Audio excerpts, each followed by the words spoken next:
Super 6 super hit CM program grand success పై MLA Anilineni Surendrababu కూటమి నేతలకు ప్రత్యేక కృతజ్ఞతలు తెలిపారు. అనంతపురం జిల్లా కళ్యాణదుర్గం నియోజకవర్గం నుండి పెద్ద ఎత్తున ప్రజల నేతలు హాజరైన గ్రాండ్ సక్సెస్ చేసినందుకు ఎమ్మెల్యే అనిలినేని సురేంద్రబాబు ప్రత్యేక ధన్యవాదాలు తెలిపారు. అనంతపురం ఉమ్మడి జిల్లా ప్రజలపై సీఎం చంద్రబాబు నాయుడు పెట్టుకున్న నమ్మకాన్ని నిజం చేసి సభను విజయవంతం చేశారని, తనకు ఎంతో ఆనందాన్ని ఇచ్చిందని అన్నారు. అనుకున్న దానికన్నా లక్షల్లో ప్రజలు తరలి వచ్చారని అన్నారు. ప్రకటించడం నిజంగా మనందరికి కూడా చాలా సంతోషకరం. ఎందుకంటే బీటీపీ అనేది ఇక్కడ మనకు ఒక జీవనాడి.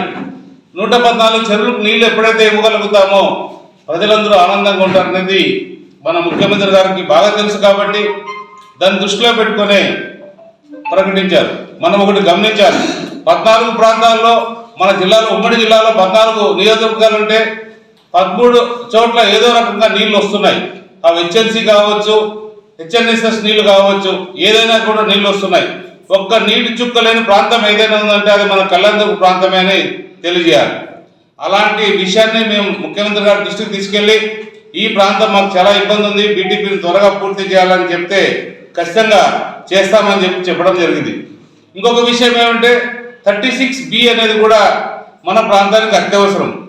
అది 36B కూడా 15,000 ఎకరాల ఆయకట్టుకు దానికి ఉంది.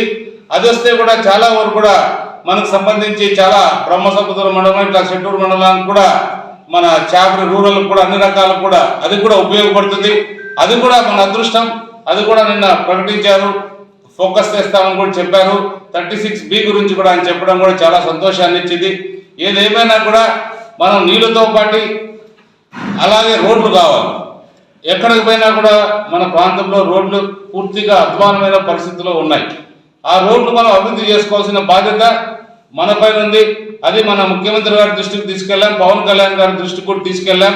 ఎందుకంటే పంచాయతీరాజ్ రోడ్లు మన ప్రాంతంలో 2,000 కిలోమీటర్లు పైసీలుగా ఉన్నాయి. ఏదో టౌన్లో అప్పుడు ఏదో టౌన్ చుట్టూ కొంత అభివృద్ధి ఆర్ఎండ్బికి సంబంధించి కొంత చేశారు. అయినా కూడా పల్లె గ్రామాలు ఏదైతే ఉన్నాయో మన చాలా ప్రాంతాల్లో బస్సులు పోని ప్రాంతాలు కూడా చాలా ఉన్నాయి.